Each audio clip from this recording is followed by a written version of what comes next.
owathi singakwenza silindele amakhwelo lembululu kuphela ngitsho officially umalume yambambisa uPK uthi PK ivula mfana wami kuvuleke inhlanhla zonke nawukena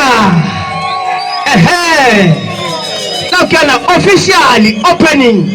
PK store siyabonga kakhulu amakhwelo phela nangena umalume lapha uthi mfana wami keep it up qhubeke futhi njalo ube njengomalume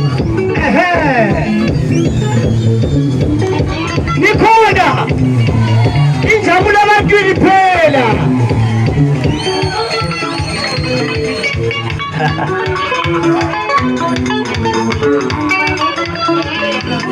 azikhale mdala